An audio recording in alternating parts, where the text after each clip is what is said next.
SIR এর enumeration form fill আপের পরও কমিশন আপনাকে ডাকতে পারে। একটু গোলমাল হলেই হিয়ারিং এ ডাক পড়তে পারে আপনার। কিন্তু নতুন করে কেন আবার হিয়ারিং এ ডাকা হতে পারে?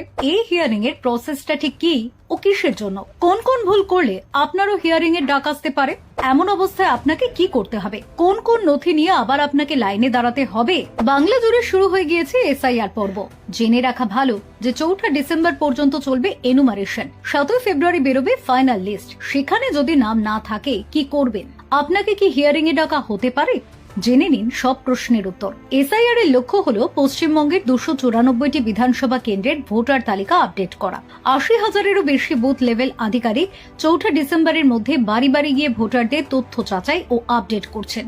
ভোটারদের সাহায্য করার জন্য রাজ্য জুড়ে 659টি হেল্প ডেস্ক স্থাপন করা হয়েছে। ভারতীয় নির্বাচন কমিশন 9টি রাজ্য এবং 3টি কেন্দ্রীয় শাসিত অঞ্চলে ভোটার তালিকার বিশেষ নিবিড় সংশোধনের দ্বিতীয় পর্যায় শুরু করেছে, যার আওতায় প্রায় 51 কোটি ভোটার রয়েছেন।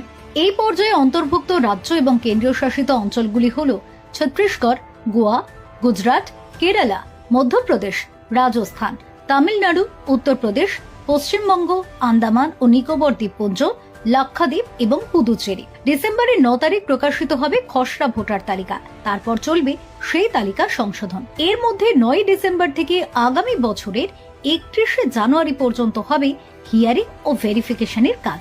কিন্তু প্রশ্ন হলো, কাদের ডাকা হতে পারে শুনানিতে? 2002 সালের তালিকায় যাদের নাম নেই তারা যে তথ্য জমা দিচ্ছেন, সেই তথ্য পাওয়ার পরও যদি ইলেকটোরাল রেজিস্ট্রেশন অফিসার বা ইআরও অতিরিক্ত যাচাইয়ের প্রয়োজন মনে করেন, তবে 2002 সালের ভোটার তালিকায় যাদের নাম নেই তাদের শুনানিতে ডাকা হতে পারে। তখন ওই 11টি নথির মধ্যে একটি নথি দেখাতে হবে। এছাড়া 2002 এর তালিকায় যাদের নিজেদের নাম নেই ও পরিবারের কারো নাম নেই তাদের হিয়ারিং এ ডেকে পাঠাবে কমিশন। সেখানে বৈধ ডকুমেন্ট হিসেবে আধার কার্ড ছাড়া বাকি 11টি নথির মধ্যে একটি বৈধ নথি দেখাতে পারলেই এসআইআর এর ফাইনাল লিস্টে নাম উঠে যাবে ওই ব্যক্তির। তাছাড়া কোনো বৈধ ভোটার হয়তো কোনো ভুল তথ্য দিয়ে ফেলেছেন, তার দেয়া তথ্যের সঙ্গে কমিশনের কাছে থাকা তথ্য মিলছে না, ওই ব্যক্তিকেও হিয়ারিং এ ডেকে পাঠাতে পারে কমিশন। এমনকি যারা ফর্ম ফিল আপের সময় গোলমাল করেছেন তাদের তথ্য যদি বিএলও বুঝতে না পারেন বা কমিশন বুঝতে না পারে, তাহলেও ওই ব্যক্তিদের হিয়ারিং এ ডেকে পাঠাতে পারে কমিশন।